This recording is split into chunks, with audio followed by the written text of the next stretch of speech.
Vamos a comenzar con la clase de tratamientos térmicos del acero. La clase está dividida en tres partes. La primera parte, que es la que estamos abordando ahora, vamos a hacer un repaso de las curvas de transformación isotérmica, vamos a ver curvas de enfriamiento continuo, vamos a ver qué es el efecto de masa, vamos a ver cuál es el efecto que tienen los elementos de lesión en un tratamiento térmico, vamos a ver qué tipos de tratamientos térmicos del acero se pueden realizar y algunas generalidades de estos. En la parte 2 vamos a ver tratamientos térmicos específicos, como son el recocido y el normalizado del acero. Y en la parte 3 otros tratamientos térmicos específicos, como son el temple y revenido, martempering y austempering. ¿Mm? La bibliografía está descrita en esta filmina, así que pueden consultarla, que es una excelente fuente de datos para entender los tratamientos térmicos del acero. La tecnología de los metales tiene tres aspectos fundamentales. El primero es cómo se obtiene un metal. El segundo aspecto fundamental es cómo se obtiene una pieza a través de la tecnología mecánica. Ahora, esta pieza, un elemento de máquina, puede tener propiedades mecánicas específicas a cumplir, y eso se logra teniendo un buen control de la microestructura. La microestructura de los aceros es la que gobierna las propiedades mecánicas de los aceros. ¿Sí? ¿Y cómo se modifican las propiedades mecánicas del acero? O sea, su microestructura a través de tratamientos térmicos. ¿Mm? Los tratamientos térmicos es un ciclo de calentamiento y enfriamiento controlado del metal, ¿sí? En donde los parámetros fundamentales son el tiempo y a la velocidad que se calienta un metal, la temperatura máxima hasta la que se le calienta el metal, cuánto tiempo permanece ese metal a esa temperatura y luego una velocidad de enfriamiento. Es fundamental para obtener cambios en la microestructura deseados, ¿sí? Uno controlando estos parámetros, donde los de mayor peso son temperatura máxima, tiempo de mantenimiento y velocidad de enfriamiento, vamos a obtener microestructuras diferentes en nuestro acero y por lo tanto propiedades mecánicas diferentes. Para entender lo que es un tratamiento térmico del acero, podemos basarnos en el diagrama generalizado hierro-carbono. En el diagrama generalizado hierro-carbono están indicadas distintas zonas en las cuales se establece la transformación de la austenita en distintas microestructuras, ¿sí? En distintas fases y morfologías. Por ejemplo, si nosotros tenemos un acero hipotectoide en campo austenítico aproximadamente a 900 grados, y lo subenfriamos hasta el campo 2, o sea que lo subenfriamos 250 grados aproximadamente, y lo dejamos a esa temperatura durante un tiempo, el tiempo necesario, lo que va a suceder es que la austenita va a transformar en ferrita protectoide y luego va a terminar transformando la austenita en perlita. Con lo cual, en la zona 2, si subenfriamos 250 grados, lo que vamos a obtener es una transformación de la austenita en ferrita más perlita. Si este mismo acero lo subenfriamos hasta el campo 4, por ejemplo, aproximadamente 500 grados, lo que vamos a lograr es que la austenita transforme en vainita, como está indicado acá. Y si subenfriamos hasta los 100 grados aproximadamente, o sea, un subenfriamiento de 800 grados, lo que vamos a obtener es que la austenita va a transformar en martensita, como está indicado acá. Entonces, esto es una representación esquemática de lo que se podría llegar a lograr en un tratamiento térmico del acero. Ahora, los tratamientos térmicos del acero tienen otras variables además del subenfriamiento, ¿sí? Que eso lo vamos a ver más adelante. En esta filmina se presenta una curva de cinética de transformación para un acero eutectoide, aproximadamente 0,8% de carbono. Estos aceros no presentan transformación pro-eutectoide. Por eso la curva de cinética de transformación responde a esta curva, en el cual lo que nos resume es las microestructuras que podemos obtener a partir de subenfriar nuestro acero desde campo austenítico, ¿sí?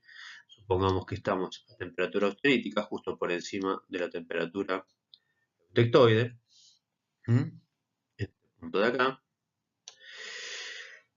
y subenfriamos una determinada una cantidad de grados, ¿sí?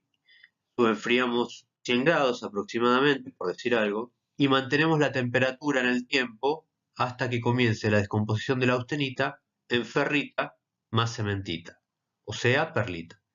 La transformación de la austenita en ferrita más perlita, en ferrita más cementita, va a continuar hasta que lleguemos a la curva de finalización de la transformación. En ese caso, en este caso en particular, estamos describiendo la transformación de la austenita en perlita. En este punto era todo austenita y en este punto ya es todo perlita.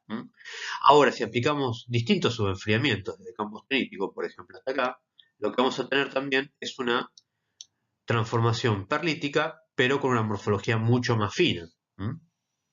Por ejemplo, que puede ser una perlita fina o ya pasar a lo que se llama una sorbita o una trostita, que no deja de ser ferrita y cementita, pero con una distribución muchísimo más fina que para subenfriamientos menores, como fue el primer caso que les expliqué. Ahora, si nosotros a este acero lo subenfriamos aún más, a esta temperatura, por ejemplo, y mantenemos esta temperatura en el tiempo, la austenita va a comenzar a descomponerse en ferrita más cementita, pero con una morfología particular. En este caso es la vainita, que corresponde a la vainita.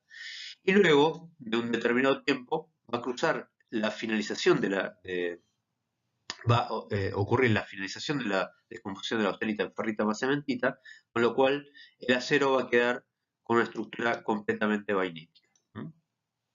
Bien, en función del subenfriamiento, si es a mayores temperaturas o a menores temperaturas, lo que vamos a obtener es una vainita superior o una vainita inferior. Si bien todo es son ferrita más cementita, la distribución y la morfología de la ferrita y la cementita es muy distinta a medida que los subenfriamientos aumentan, ¿sí? Con lo cual va a aumentar también las propiedades mecánicas. Ustedes observan acá cómo está indicado cómo suben las propiedades mecánicas en función de la microestructura obtenida, en función de un mayor subenfriamiento. Y eso tiene que ver también con los procesos difusivos que tienen lugar. Para temperaturas que están aproximadamente por encima de la nariz perlítica, vamos a tener procesos difusivos en los cuales involucra difusión de hierro y carbono. Por debajo de la nariz perlítica, lo que vamos a obtener es transformaciones difusionales con una mezcla de transformación adifusional, porque solo hay difusión de carbono. Y a medida que seguimos bajando la temperatura, la difusión del carbono se va complicando más, hasta llegar a una temperatura, indicada acá como es ms, en el cual por debajo de esa temperatura ya no hay ningún proceso difusivo posible, y cualquier transformación que se dé en la microestructura de nuestro acero va a ser de carácter adifusional. Y es en ese punto, a partir de esa temperatura, en la cual sucede la transformación martensítica con las consiguientes propiedades mecánicas, mucho más altas en dureza que el resto de las microestructuras observadas en este ejemplo.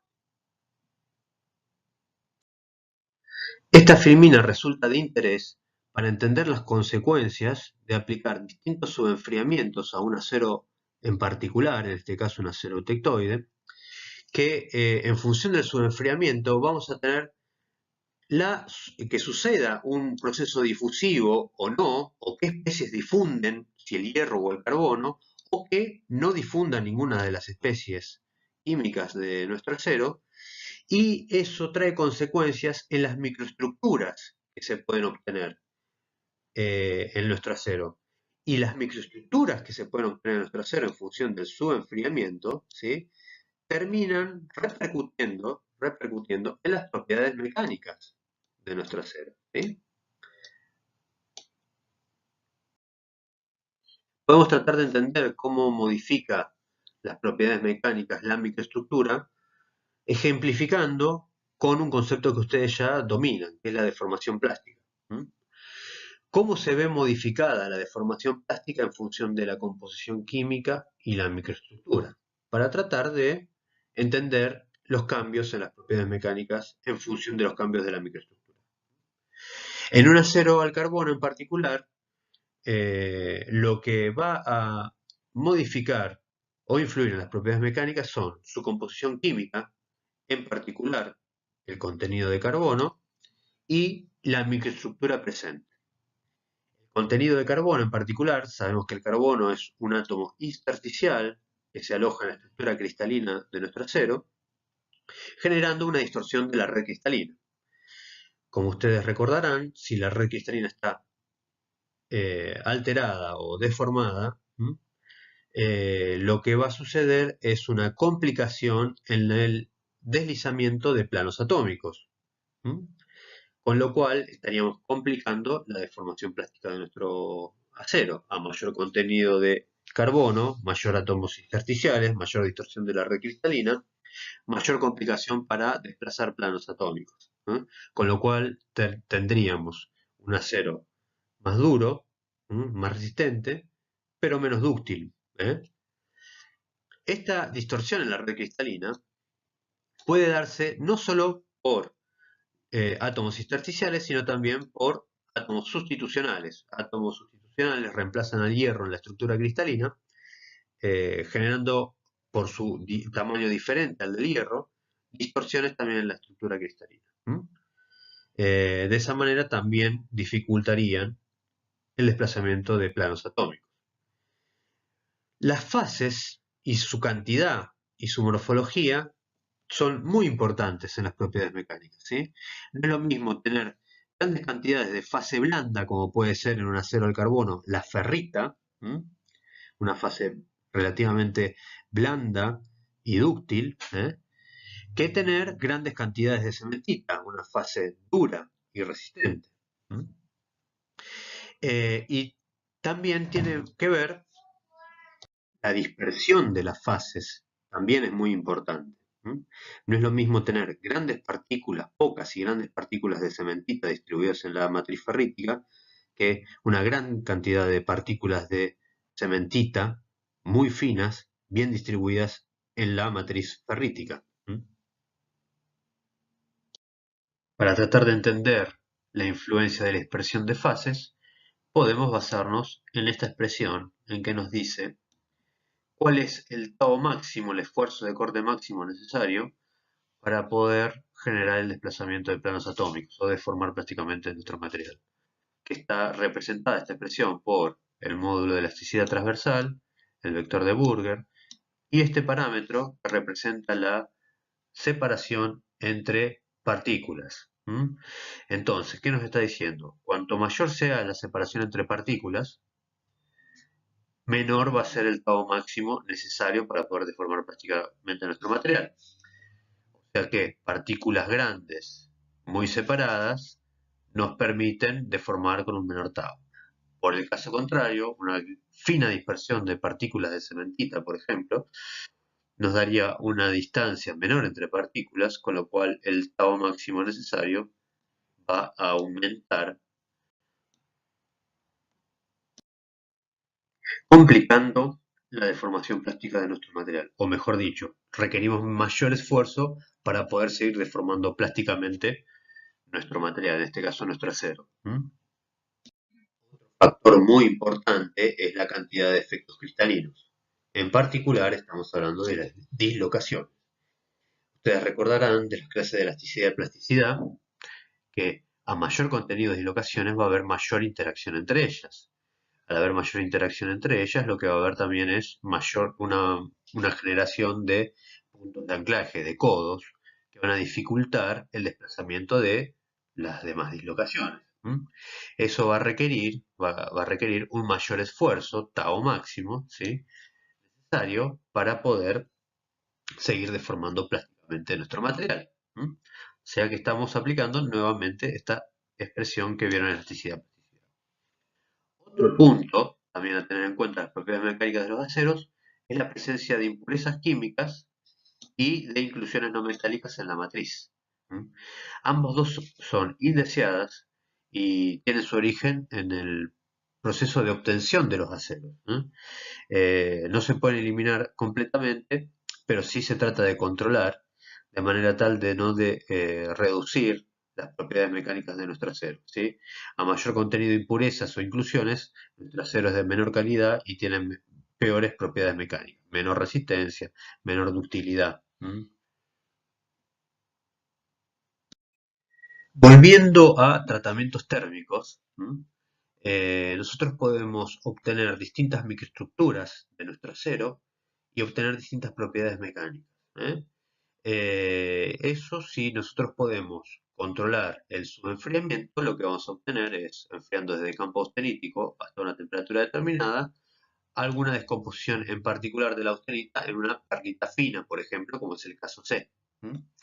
Pero si nosotros además tenemos un mayor control del enfriamiento de la pieza, ¿sí? De nuestro acero, partimos de campo austenítico, enfriamos hasta 580 grados aproximadamente, mantenemos esta temperatura para que comience la descomposición de la austenita en perlita, y luego aproximadamente el 50% de la transformación de la austenita enfriamos bruscamente y llegamos a esa temperatura en el cual deja de haber procesos difusivos, ¿sí? Por debajo de esta temperatura deja de haber procesos difusivos, con lo cual ya no difunde el hierro ni el carbono, no hay ninguna transformación difusiva posible. Si seguimos enfriando en este camino, lo que vamos a obtener es una transformación adifusional de la austenita residual en martensita. Entonces, ¿qué vamos a tener? En definitiva, a temperatura ambiente, con este ciclo, 50% de perlita, 50% de martensita. Con lo cual vamos a tener una mixtura de propiedades mecánicas, entre la resistencia, alta dureza y baja ductilidad de la martensita y la relativa baja resistencia y mayor ductilidad de la perlita. Entonces nosotros, controlando correctamente nuestro ciclo de enfriamiento, podemos obtener una combinación de microestructuras en nuestro acero que nos van a dar propiedades mecánicas acordes a nuestras necesidades o a las necesidades del componente o elemento de máquina que estemos diseñando. Entonces, resulta necesario contar con información fidedigna de la cinética de transformación de nuestro acero en particular, para poder diseñar los ciclos de enfriamiento y obtener las distintas microestructuras deseadas para obtener propiedades mecánicas específicas en nuestra pieza. En pantalla tenemos una curva obtenida de manual de un acero eutectoide, 0,8% de carbono aproximadamente, ¿sí? Donde la curva de cinética de transformación o de transformación isotérmica tenemos temperatura, tiempo de transformación, comienzo de transformación de la austenita en algún subproducto y finalización de transformación de la austenita en algún subproducto. Tenemos también representadas la temperatura a la cual comienza la transformación, podría comenzar la transformación difusional de la austenita en algún subproducto, y tenemos también la temperatura a la cual iniciaría la transformación difusional de la austenita en algún subproducto, que en este caso es la martensita. Tenemos la nariz perlítica, en la cual en el medio está representada esta línea, en la cual por encima de esta línea tenemos procesos difusionales de hierro y carbono, por debajo de esta línea tenemos procesos difusionales solamente de carbono, y por debajo de la línea de inicio de transformación martensítica solamente se dan transformaciones adifusionales. Tanto esta curva de cinética de transformación de un acero eutectoide como las curvas que les voy a mostrar a continuación se pueden consultar en el manual de los aceros IRAM, del cual nosotros vamos a sacar curvas específicas y datos específicos de este manual y se los vamos a brindar a ustedes para la resolución de problemas y los trabajos prácticos de la materia. Y son importantes justamente para poder diseñar tratamientos térmicos de los aceros. Antes de continuar con la siguiente curva de cinética de transformación, lo que le quiero hacer notar a ustedes es este tiempo que tenemos disponible para poder subenfriar desde el campo austenítico a temperaturas por debajo de la nariz perlítica para obtener o bien una transformación vainítica o bien una transformación martensítica, ¿sí?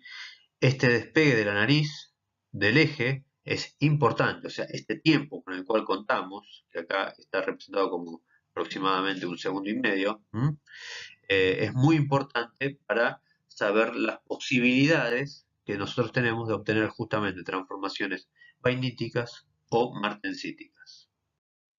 Esta curva de cinética de transformación corresponde a un acero hipoeutectoide, en particular de un acero 1008, que significa que tiene un 0,08% de carbono, muy parecido al 1010 que ustedes van a trabajar en los trabajos prácticos. El 1010 representa que tiene un 0,1% de carbono. Y la cinética de transformación de un hipoeutectoide responde a esta curva. Tal cual se ve en el diagrama generalizado de hierro-carbono, para el 1008-1010 aproximadamente, las primeras transformaciones que se van a dar cuando subenfriamos desde campo austenítico es la precipitación de una fase preeutectoide, que es la férrita preeutectoide en todo este rango de temperatura. Está representado por esta curva que está en el gráfico. Y posteriormente, por debajo de la temperatura de transformación eutectoide, lo que va a suceder es la descomposición de la austenita en perlita, ¿sí? De acuerdo, lo dice el diagrama de equilibrio. Y eso está representado por esta curva. Inicio de la descomposición de la austenita en ferrita más cementita, o sea, perlita, y finalización de la descomposición de la austenita en ferrita más cementita. Finalmente, de partir de un acero completamente austenítico, vamos a terminar obteniendo un acero ferrítico perlítico. Fases ferriticementita, pero con morfología ferrítica y perlítica. Ferrítica proeutectoide y perlítica debajo de la transformación eutectoide. También tenemos acá representada la temperatura de inicio de transformación martensítica. ¿Sí? Y también los porcentajes de transformación martensítica que vamos logrando a medida que seguimos descendiendo la temperatura, ¿sí? Y acá hacemos un punto aparte y les quiero recalcar lo siguiente. ¿Qué es lo que le quiero recalcar? Que mientras las transformaciones difusionales que se dan por encima de la transformación de la línea de transformación martensítica, se dan a mayores temperaturas que esta, las transformaciones son tiempo dependientes. Supongamos que subenfriamos hasta esta temperatura y mantenemos la temperatura durante un tiempo determinado. Vamos a lograr la finalización de la transformación de la austenita en algún subproducto cuando crucemos la línea de finalización de la descomposición de la austenita. Es tiempo dependiente. Las transformaciones difusionales son tiempo dependientes. Por el contrario, la transformación martensítica o adifusional solamente va a avanzar si seguimos descendiendo la temperatura. ¿Qué quiero decir? Que si subenfriamos hasta 490 grados, o sea que estamos en este punto de acá, lo que vamos a obtener es una transformación de la austenita en un porcentaje muy bajo de martensita. Y la austenita se va a seguir descomponiendo en martensita a medida que sigamos descendiendo la temperatura. Y si nos detenemos a esta temperatura, la transformación de la austenita no va a continuar, no se va a descomponer en martensita. Para seguir continuando con la transformación martensítica, tenemos que seguir descendiendo la temperatura hasta lograr la descomposición total de la austenita en martensita. Que en este caso, la austenita que va a comenzar a transformarse en martensita a partir de este punto, ¿sí?, va a ser la austenita residual que quede de lo que no se haya descompuesto en ferrita más cementita en este proceso de subenfriamiento. ¿Por qué estoy haciendo esta referencia? Fíjense que en este caso la nariz perlítica no se ve, es como que la nariz perlítica estuviese inmersa en el eje de las abscisas. ¿Esto qué significa? Que, que no va a ser posible, no va a ser posible obtener la descomposición de la austenita en 100% martensita. Sí o sí va a haber una descomposición de la austenita a medida que subenfriamos en algún subproducto ferrita más cementita. Y va a haber una cantidad de austenita remanente que sí, al estar por debajo de esta temperatura MS, va a transformar o se va a descomponer en martensita. En este caso les presento la curva de transformación isotérmica de un acero 1045. El acero 1045 tiene 0,45% de carbono.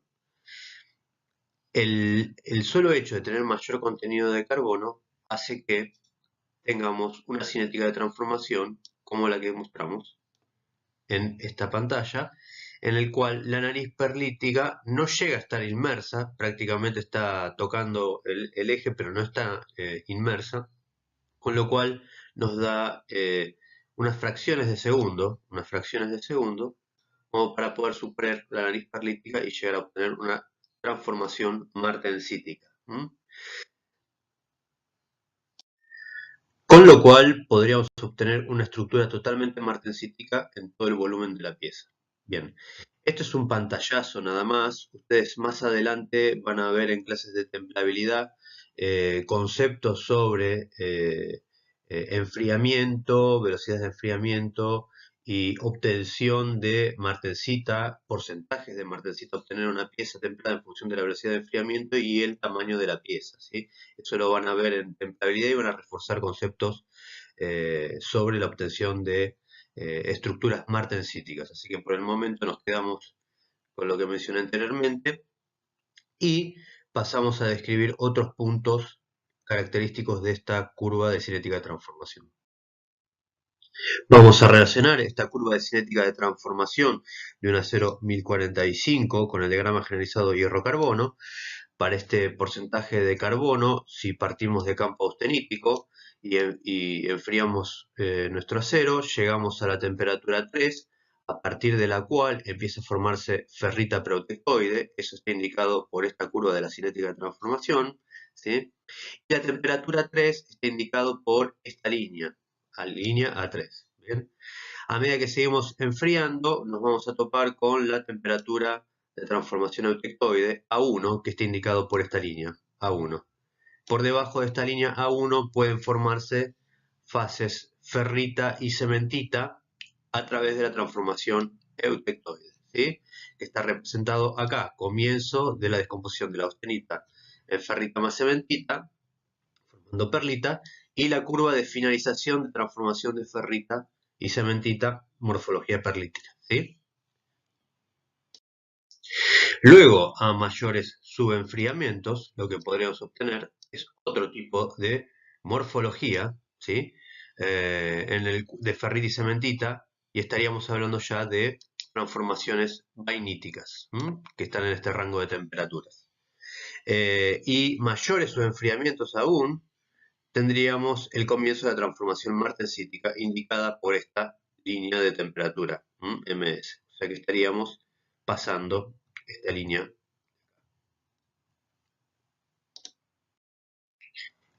que nos estaría indicando el fin de los procesos difusivos, inclusive el del carbono, con lo cual cualquier transformación que se dé debajo de estas temperaturas, ¿sí?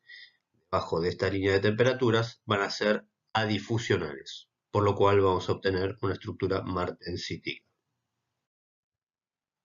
Bien, en esta otra curva de cinética de transformación correspondiente 1 a 0, 4140, este es un acero al carbono con una baja aleación, en el cual tenemos un agregado de contenido de cromo y de molibdeno muy bajo, ¿sí? Pero sin embargo suficiente como para modificar la cinética de transformación de un acero con 0,4% de carbono. Recuerden que el anterior era un acero 1045, en el cual el contenido de carbono es muy similar al del 4140. Sin embargo, en ese caso, la nariz perlítica estaba inmersa en el eje de las abscisas. En este caso, el agregado de aleantes modifica la cinética de transformación y lo que genera es una mayor separación de la nariz perlítica del eje de las abscisas. Esto, como debería decirse correctamente, retrasa la cinética de transformación. Nos da un tiempo de varios segundos para poder pasar de campo austenítico a el inicio de transformación martensítica hasta una temperatura en la cual finalicemos la transformación o la descomposición de la austenita en martensita. Fíjense que es un acero hipoprotectoide, por lo tanto hay un comienzo de transformación de la austenita en una fase protectoide, eso está determinado por esta curva de acá, en el cual está representada la temperatura A3, ¿sí? Con esta línea de acá, y tenemos representada la línea A1 o la de transformación eutectoide acá, ¿sí? Por debajo de esta comienza la transformación o la descomposición de la austenita en ferrita más cementita, que puede ser para este rango de temperaturas, ¿eh? En una morfología perlítica, y por debajo de estas temperaturas, acá, en particular acá, obtenemos transformaciones vainíticas. Este es otro ejemplo de un acero de baja aleación, un acero IRAM 4340, el cual tiene 0,4% de carbono, al igual que el 4140, pero tiene un contenido levemente mayor de contenidos de aleantes. Tenemos cromo 0,8, níquel 1,7, este es el elemento extra agregado, el elemento químico extra agregado, y 0,33% de molibdeno. Con eso exacerbamos aún más el retraso de la cinética de transformación, con lo cual ganamos preciosos segundos para poder lograr una transformación o una descomposición de la austenita en una estructura completamente martensítica a partir de superar la temperatura MS indicada en el diagrama generalizado con esta línea de acá. ¿Sí? Luego podemos indicar el rango de temperaturas en el cual sucederían las transformaciones en ferrita y cementita con morfología perlítica y un rango de temperaturas en el cual sucederían las transformaciones vainíticas. Esta curva de cinética de transformación corresponde a un acero hipereutectoide con un contenido de carbono un poquito mayor al 1%, donde tiene algunos elementos de aleación, 0,36% de manganeso y un poquito de cromo, lo cual hace que la cinética de transformación esté retrasada, como está indicado en el diagrama. Pero lo que quiero resaltar de esta curva de un acero hipereutectoide es el hecho de que no está representada la curva de cinética de transformación proeutectoide. Este rango de temperaturas en el cual suceden las transformaciones proeutectoides no está representada. Y eso tiene que ver con que para los aceros hipereutectoides raramente se hace un tratamiento térmico el cual se parta desde campo austenítico. Difícilmente partamos de este rango de temperaturas para hacer distintos tratamientos térmicos y habitualmente se parte de este rango de acá, rango intercrítico de temperaturas. Con lo cual, esta línea, la línea de temperatura ACM, no estaría indicada en el diagrama, ni tampoco el inicio de descomposición de la austenita en la fase proeutectoide, que en este caso sería cementita. ¿Sí? En su lugar, en vez de estar indicada esa línea de comienzo de descomposición de austenita en cementita proeutectoide, está indicado un A asterisco, que en el otro gráfico era solamente A representando austenita, ¿sí? En este caso es A asterisco, donde el A asterisco representa austenita más carburos no disueltos, ¿sí? Como está indicado aquí debajo. Estos carburos no disueltos es cementita. Cementita que es estable a temperatura intercrítica. A este rango de temperaturas Hay cementita, según lo dice el diagrama hierro-carbono, austenita más cementita. Esos carburos no disueltos se mantienen como partículas y van a quedar atrapados en la matriz de nuestro acero, luego de hacer el subenfriamiento correspondiente, sea para obtener una estructura vainítica, una estructura perlítica o bien martensita, en donde van a quedar atrapados también estos carburos no disueltos, estas cementitas, estas partículas de cementita. Pero bueno, quería indicarles eso para que lo tengan presentes y no se confundan cuando no encuentren esta línea de descomposición de la austenita en la fase proeutectoide. Todo lo mencionado anteriormente sobre curvas de transformación isotérmica reales obtenidas de manual para distintas composiciones de aceros, partiendo desde aceros hipoeutectoides, pasando por eutectoides y llegando a hipereutectoides, fue una explicación relativamente simplificada. Uno cuando tiene una pieza real y la somete a un enfriamiento para lograr un subenfriamiento determinado, no puede descartar lo que se llama el efecto de masa. ¿Qué es el efecto de masa? Es que según el volumen de la pieza, la superficie de la pieza va a enfriar más rápidamente que el centro de la pieza. Esto parece bastante evidente. Con lo cual, como se observa en la gráfica esquemática que tenemos en esta filmina, podría suceder que tengamos distintas velocidades de enfriamiento desde la superficie hacia el centro, donde las velocidades más rápidas, como esto indicada acá, corresponderían a la superficie y las velocidades más lentas de enfriamiento podrían corresponder a las velocidades de distintos puntos de nuestra pieza a medida que nos vamos acercando hacia el centro de la misma. No necesariamente las velocidades de enfriamiento van a ser como las descritas en este diagrama simplificado, en este caso para un acero tectoide, en el cual la velocidad de la superficie sea tan rápida como la indicada acá y el centro sea tan lenta como la indicada acá, ¿sí? Posiblemente para una pieza determinada y un medio de enfriamiento determinado, los rangos de velocidades podrían llegar a ser estas tres, está representado por estas tres, donde esta sería la superficie y este sería el centro y este un punto medio de la pieza, ¿sí? O podría ser estas tres, ¿sí? En donde esta sí sería la que representa la superficie, está el punto medio de la pieza y este es el centro de la pieza, ¿sí? Bueno, va a depender de, el medio que extraiga el calor de la pieza y del volumen de la pieza, los rangos de velocidades que vamos a manejar entre superficie y centro de nuestra pieza.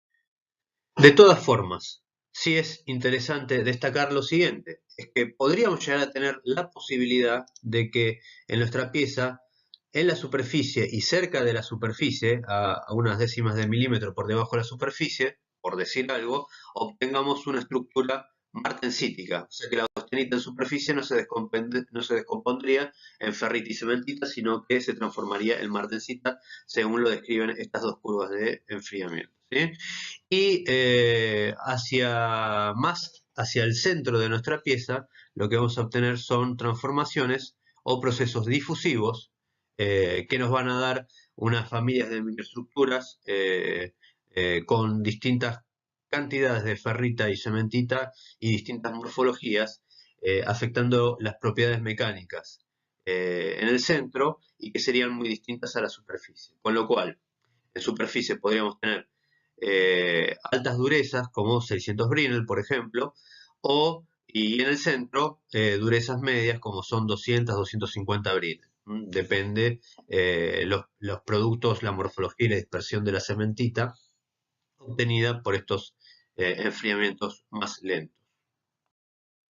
Entonces, el efecto de masa es un efecto a tener en cuenta cuando uno diseña un tratamiento térmico y tiene que tener muy presente los medios de enfriamiento con los cuales va a enfriar la pieza y también el tamaño, la masa, el volumen de la pieza.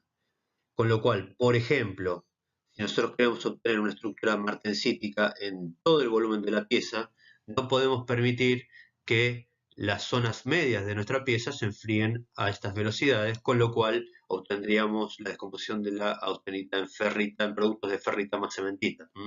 Con lo cual, en este punto sí empieza a tener mucha relevancia qué acero necesitamos elegir,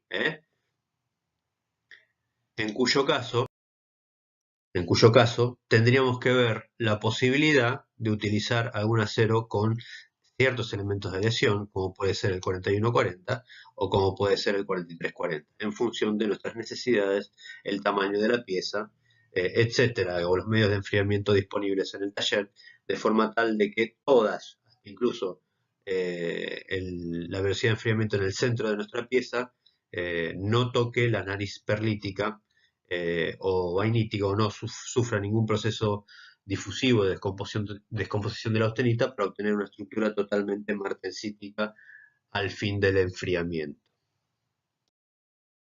Todo esto que les estoy mencionando sobre el manejo de las velocidades de enfriamiento, composiciones químicas, la obtención de una estructura completamente martensítica o obtener adrede una mezcla de transformación martensítica con vainítica y alguna estructura perlítica.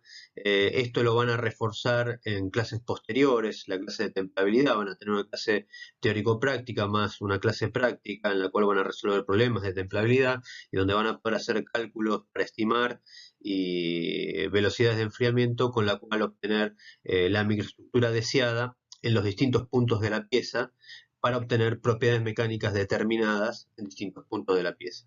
De vuelta, esto lo van a reforzar en clases posteriores, por el momento no se preocupen, simplemente un pantallazo, una introducción, y ahora continuemos con la clase de tratamientos térmicos del acero.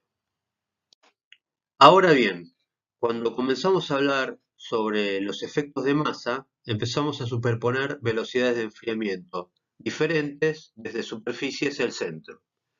Para hablar correctamente de estos conceptos, no podemos utilizar las curvas de cinética de transformación isotérmica. Las curvas de cinética de transformación isotérmica solamente pueden ser utilizadas para determinar tratamientos térmicos en los cuales se realice un subenfriamiento brusco hasta determinada temperatura y se mantenga esa temperatura esperando que suceda la transformación. Por ejemplo, en el diagrama que tenemos acá en pantalla, la línea punteada nos estaría representando la curva de cinética de transformación o transformación isotérmica de un acero. Para poder utilizar ese diagrama, nosotros partimos de la temperatura de austerización, subenfriamos bruscamente hasta una determinada temperatura y esa temperatura la debemos mantener para ver cuándo comienza la descomposición de la austenita en algún subproducto ferrita más cementita y cuándo finaliza, y de esa manera estamos utilizando correctamente la curva de transformación isotérmica. Ahora bien, para hablar de enfriamiento continuo, como es en el caso de lo que se observa en el efecto de masa, estas curvas de enfriamiento descritas en este diagrama acá, no la podemos superponer o trabajar con la curva de transformación isotérmica, sino que tenemos que trabajar con una curva de cinética de transformación de nuestro acero, pero de enfriamiento continuo, para poder superponer estas velocidades de enfriamiento en distintos puntos de la pieza sobre la cinética de transformación de nuestro acero, determinada por la composición química de nuestro acero. La curva de enfriamiento continuo de nuestro acero, en este caso, sería la que está representada por línea llena, acá,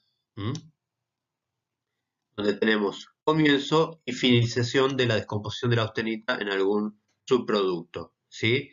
Fíjense que es relativamente similar a la de transformación isotérmica, pero retrasada en el tiempo, y las transformaciones comienzan a suceder a menores temperaturas. Podríamos decir como regla general que las curvas de enfriamiento continuo son curvas similares a la de transformación isotérmica, pero retrasadas en el tiempo y disminuidas en la temperatura en la cual comienzan las transformaciones o la descomposición de la austenita en algún subproducto. Esta es la curva de enfriamiento continuo de un acero IRAM 1036 o IC 1036. La norma es muy similar, la cual tiene 0,36% de carbono, en donde se distinguen el comienzo de la descomposición de la austenita en ferrita protictoide, descomposición de la austenita en ferrita más cementita, morfología perlítica, descomposición de la austenita en ferrita más cementita, morfología vainítica, y descomposición de la austenita en martensita, ¿sí? O sea que tendríamos un sector donde sucederían las transformaciones perlíticas, un sector donde sucederían las transformaciones vainíticas y un sector donde tendríamos las transformaciones martensíticas, y donde se pueden dar distintas combinaciones de microestructuras en función de la velocidad de enfriamiento impuesta en el punto determinado de nuestra pieza.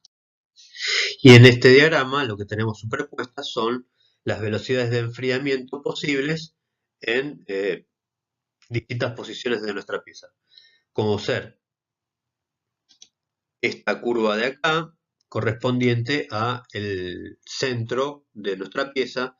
Esta curva de acá podría ser el punto medio de nuestra pieza, y esta curva de acá podría ser la superficie de nuestra pieza, ¿sí? Como ejemplo, igual que cuando discutimos en el efecto de masa, posiblemente las familias de curvas de enfriamiento sean estas 3, 4 curvas de enfriamiento descritas acá, o sean estas 3, 4 curvas de acá, o sean unas intermedias desde acá, o sean estas de acá. Eso va a depender del medio de enfriamiento que estemos utilizando y del volumen, la masa de nuestra pieza. Estas curvas de enfriamiento que están dispuestas acá son en realidad las velocidades de enfriamiento del punto medio de nuestro redondo, por ejemplo, de 1/4 de pulgada de diámetro, o el centro del redondo de 3/4 de diámetro, ¿sí? A medida que aumenta el diámetro de nuestro redondo, la velocidad de enfriamiento en el centro va a ser menor, ¿sí? Entonces, supongamos que nosotros tenemos un redondo de 1/4 de pulgada, en el centro se va a enfriar con esta velocidad, ¿sí? Con lo cual vamos a pasar por estas líneas de transformación. Va a descomponerse la austenita en ferrita protectoide, luego va a transformarse o descomponerse la austenita remanente en ferrita más cementita, morfología vainítica, conservando la ferrita protectoide, y a medida que siga avanzando la transformación, va a llegar a un punto en el cual la austenita residual va a transformarse en martensita, aún conservando la ferrita protectoide y la vainita lograda anteriormente. Estas curvas que están acá nos están evidenciando el porcentaje de descomposición de la austenita en algún subproducto, ¿sí? O sea que acá en el punto 1 estamos aproximadamente, en esta imagen 1, que está acá representada, estamos aproximadamente en un 7% de descomposición de la austenita en ferrita protectoide más vainita. Otro ejemplo podría ser para esta velocidad de enfriamiento, por ejemplo un redondo de 3/4 de pulgada, en el cual a medida que avanza el subenfriamiento, la austenita se descompone en ferrita protectoide y luego en un subproducto de ferrita más cementita, morfología perlítica, donde al 5% de descomposición de la austenita en subproductos, que en este caso sería ferrita protectoide más ferrita más cementita, morfología perlítica, está representada por esta imagen de acá, ¿sí? En este punto solo descompusimos el 5% de la austenita en algún subproducto, y deberíamos seguir enfriando para terminar la transformación de la austenita en otro subproducto. Fíjense que en este caso estaríamos después atravesando esta línea de acá, con lo cual comenzaría la descomposición de la austenita remanente en vainita, morfología vainítica. Esa sería la instancia de la imagen 4 aproximadamente, en donde tendríamos las mezclas de ferrita protectoide, perlita y vainita lograda durante el enfriamiento de este redondo de 3/4. Bueno, de esta manera podríamos describir las transformaciones para otras velocidades de enfriamiento, ¿sí? Igual no es la idea. La idea es ver cómo se maneja con estas curvas de enfriamiento continuo. Si bien se puede hacer, no resulta del todo sencillo, pareciera ser un poquito engorroso, eh, con lo cual más adelante les voy a mostrar unas curvas de enfriamiento continuo que son más sencillas de leer, ¿sí? En esta filmina de acá, simplemente lo que les quiero mostrar es que por el agregado de elementos de aleación, en este caso el boro, fíjense que esta es la nomenclatura del acero 1036 con un pequeño adicional de boro, logramos con este pequeño agregado de aliantes retrasar la cinética de transformación, al igual que veíamos en las curvas de transformación isotérmica, donde el 1036 sin el agregado de boro, el comienzo de la transformación de la austenita en ferrita protectoide está dada a estas temperaturas y estos tiempos, mientras con el pequeño agregado de boro la cinética de transformación se retrasa muchísimo, ¿sí? Bastante, logrando una cinética de transformación como la descrita en el diagrama de abajo. Un efecto similar al agregado de elementos de aleación lo obtenemos con tamaño de grano grande. Si partimos de un tamaño austenítico chico para enfriar, ¿sí? Si cuando austenizamos nuestro acero obtenemos un tamaño de grano chico y enfriamos ese acero con ese tamaño de grano chico, lo que vamos a obtener es una cinética de transformación como la descrita en el diagrama de arriba. Mientras que si partimos de un grano austerítico grande, la cinética de transformación se va a retrasar y vamos a obtener una cinética de transformación como la descrita o ejemplificada en el diagrama de abajo. De todas formas, esto es conceptual, se los menciono, por eso se los menciono, porque es necesario que lo sepan, pero como van a ver en las clases de templabilidad, dentro de unas clases, nunca se prefiere tener un tamaño de grano grande, nunca se elige tener un tamaño de grano grande, por el contrario, siempre se busca tener un tamaño de grano chico y la cinética de transformación solamente se va a modificar eligiendo una composición química diferente, o sea, un acero con ciertos elementos de aleación. Con eso se retrasa la cinética de transformación, con los elementos de aleación, y no con el tamaño de grano, nunca con el tamaño de grano. Estos son los diagramas de enfriamiento continuo que sí vamos a utilizar en la materia y en la resolución de problemas cuando tengamos los trabajos prácticos en futuras clases, ¿sí? Son más sencillos de leer, voy a tratar de describírselo lo mejor posible en este momento. Acá en pantalla tenemos dos diagramas de enfriamiento continuo, uno que corresponde al 1010 y uno que corresponde a un 1045, ¿sí? Aproximadamente, donde tenemos el eje de las temperaturas, ¿sí? Y el eje del tamaño del diámetro del redondo, para ambos casos. Y tenemos descrito en el diagrama distintos campos que están representados con distintos colores. Donde tenemos el rosa, el campo de descomposición de la austenita en ferrita protectoide, en rojo la descomposición de la austenita en perlita, en celeste la descomposición de la austenita en vainita y en azul la descomposición de la austenita en martensita. El comienzo de la descomposición de la austenita en algún subproducto está dado por esta línea de acá, la línea superior. La finalización de la descomposición de la austenita en distintos subproductos está dada por esto. Y donde las líneas intermedias, esta de acá y esta de acá, nos está representando distintos porcentajes de avance de descomposición de la austenita, ¿sí? Donde la primera es correspondiente al 10% de la descomposición de la austenita en algún subproducto, la segunda es el 50% de la descomposición de la austenita en algún subproducto, la tercera es el 90% de descomposición de la austenita en algún subproducto y esta es la de 100% de descomposición de la austenita en algún subproducto. Y bien, ¿cómo se utiliza este diagrama de enfriamiento continuo para determinar la microestructura que podemos obtener en el centro de nuestro redondo? Bien, supongamos que tenemos una pieza de 20 milímetros de diámetro y la enfriamos en aire. Fíjense, aquí debajo tenemos informados qué medio de enfriamiento estamos utilizando: aire, aceite y agua, ¿sí? Como nos vamos a trabajar en aire, nos basamos en este eje de acá. Supongamos que tenemos un redondo de 20 milímetros que vamos a enfriar en aire luego de haberlo austenizado. 20 milímetros está ubicado en el eje acá.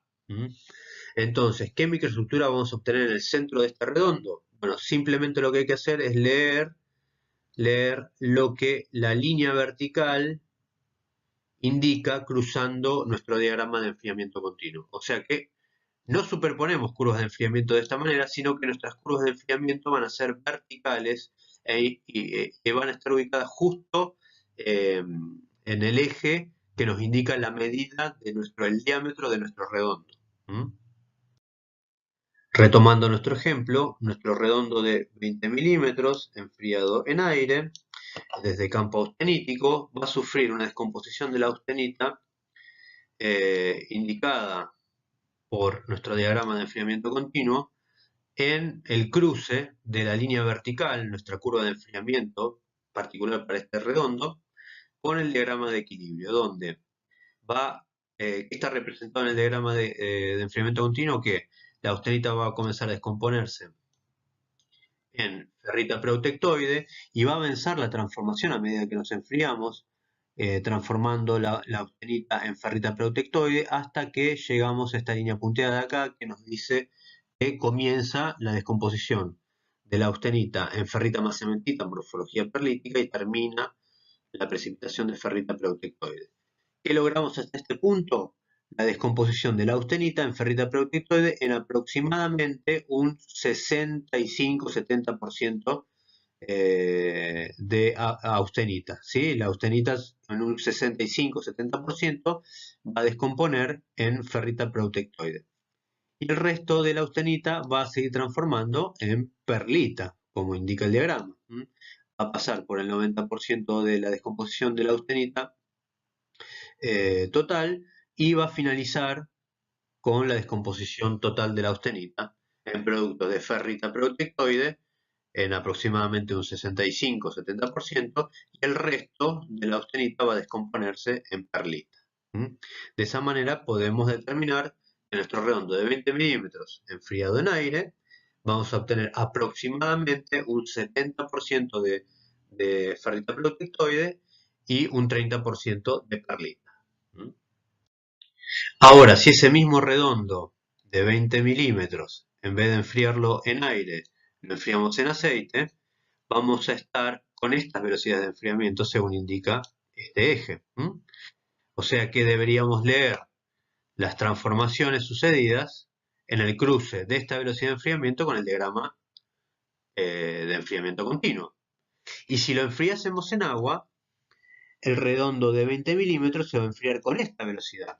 Con lo cual, lo que deberíamos leer es lo que sucede en el cruce de esta velocidad de enfriamiento con el diagrama de enfriamiento continuo. En este último caso, el enfriamiento en agua, nos basamos en este punto, lo que vamos a observar es que la austenita comienza a descomponerse en ferrita preutectoide y va a avanzar hasta aproximadamente un 50% de la descomposición de la austenita y el 50% de la austenita restante que no se transformó en ferrita preutectoide va a comenzar a descomponerse en perlita, avanzando hasta aproximadamente un 95% de la descomposición total de la austenita, con lo cual aún nos va a quedar un 5% de austenita a descomponerse. ¿Y en qué se va a descomponer?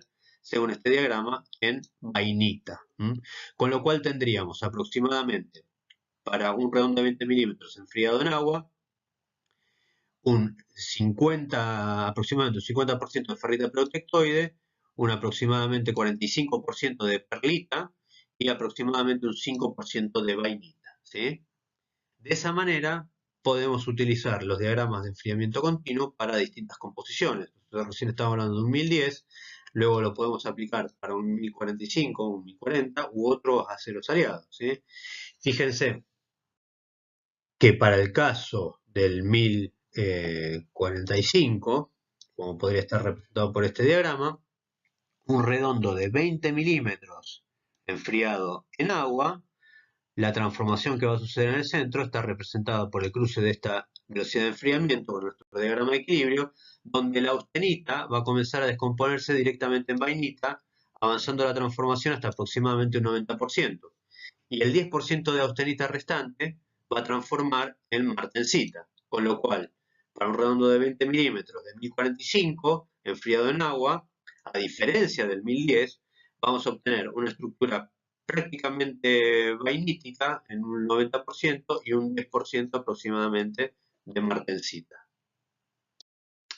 Esta es la comparación del 1045 descrito recién con un acero de baja aleación como el 4140, donde vemos que la cinética de transformación se retrasa aún más. Fíjense que el redondo de 20 milímetros, en este caso enfriado en agua, transforma completamente en martensita, y podríamos obtener martensita en todo el volumen de la pieza hasta diámetros de aproximadamente 50-60 milímetros, enfriado en agua, a diferencia del 1045, que obtendríamos totalmente martensita en diámetros aproximadamente de 12 a 13 milímetros de diámetro máximo. Entonces, fíjense cómo se ven evidenciados en estos diagramas de enfriamiento continuo el retraso de la cinética de transformación debido al agregado de aleantes. Estos son otros ejemplos de diagramas de enfriamiento continuo para otros aceros de distintas composiciones, con distintos agregados de cromo, molibdeno, etc. Hay curvas, de estas curvas hay un atlas en el cual hay una amplia gama de composiciones químicas informadas y disponemos de diagramas de equilibrio para hacer estimaciones de las microestructuras que podemos obtener en función del medio de enfriamiento utilizado y el tamaño de la pieza utilizada. Estos diagramas de enfriamiento continuo son extremadamente útiles para poder discernir qué medio debemos utilizar para poder obtener distintas microestructuras según el tamaño de nuestra pieza y composición química de nuestra pieza, y van a ser de mucha utilidad también en la resolución de problemas en los trabajos prácticos que les vamos a proponer más adelante. Ahora, a lo que hace tratamientos térmicos del acero, hay muchos otros conceptos que debemos manejar, no solamente saber utilizar las curvas de enfriamiento de transformación isotérmica o los diagramas de enfriamiento continuo. Hay otros conceptos que debemos manejar y vamos a tratar de abordarlos de a uno en las siguientes filminas.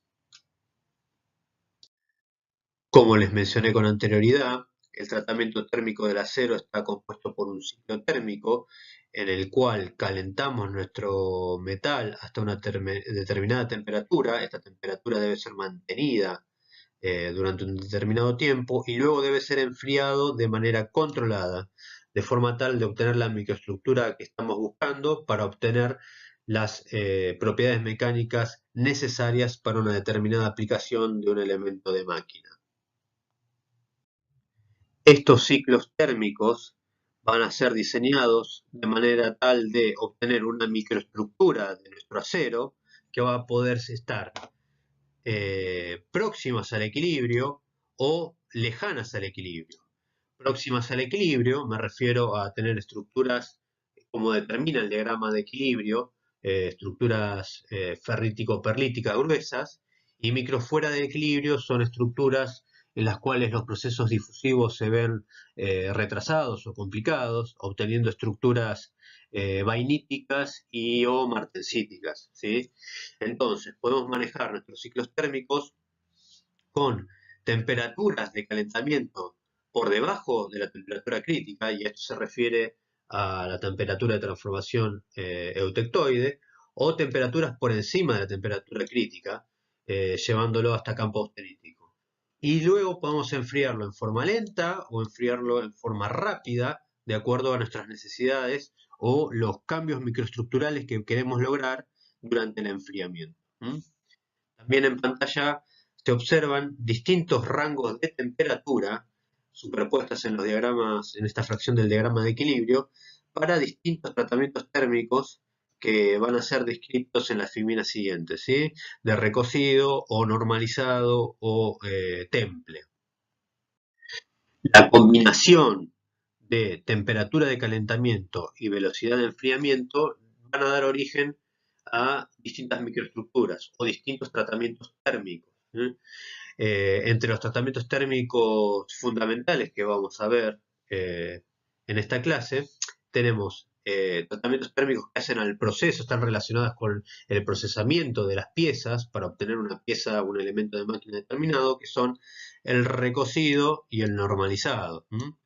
Y vamos a tener tratamientos térmicos habitualmente posteriores al mecanizado, que son el temple y revenido, austempering y martempering, que lo que buscan es incrementar las propiedades mecánicas, aumentar la resistencia, la dureza y obtener una tenacidad adecuada para la aplicación para la cual fue diseñada este elemento de máquina y fue seleccionado nuestro acero. Sea cual sea el tratamiento térmico del que hablemos, hay condiciones generales que deben cumplirse. Para hacer un tratamiento térmico debemos contar con un horno que tenga un buen control de temperatura para poder determinar bien la temperatura de calentamiento de nuestro acero, y debemos tener una atmósfera controlada. ¿A qué se refiere la atmósfera controlada? Generar una atmósfera que rodea nuestra pieza dentro del horno, que no afecte ni químicamente ni dimensionalmente o estructuralmente nuestra pieza. A altas temperaturas, como son las temperaturas de austerizado, estamos hablando de temperaturas superiores a los 750 grados aproximadamente, tenemos que el oxígeno reacciona con la superficie del metal oxidándolo y generando una pérdida de espesor en nuestra pieza, además de deteriorar la terminación superficial. También a estas altas temperaturas, el carbono, principal elemento de aleación que otorga resistencia y dureza a los aceros, ¿sí? Es muy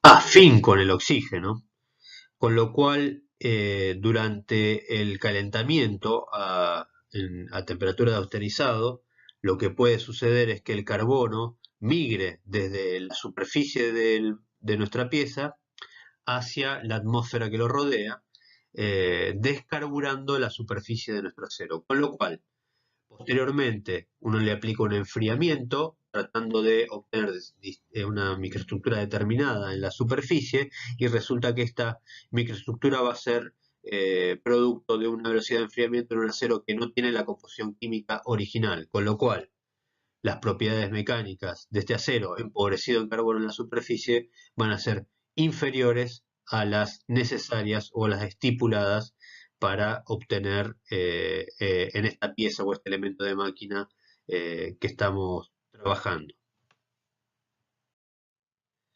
Redondeando lo visto hasta el momento. Hicimos un repaso en el cual vimos las transformaciones isotérmicas y repasamos las curvas de cinética de transformación de distintos aceros, pasando por hipoeutectoides, eutectoides e hipereutectoides. Hablamos del efecto de masa, cómo las velocidades de enfriamiento pueden ser distintas en la superficie de nuestra pieza respecto del centro de nuestra pieza, y la necesidad de utilizar curvas de enfriamiento continuo, que no son tan sencillas de utilizar como si lo son los diagramas de enfriamiento continuo presentados posteriormente, que son una herramienta muy útil para poder discernir cuál va a ser la microestructura que vamos a obtener en un tratamiento térmico específico, enfriándolo en un medio específico por una composición química específica.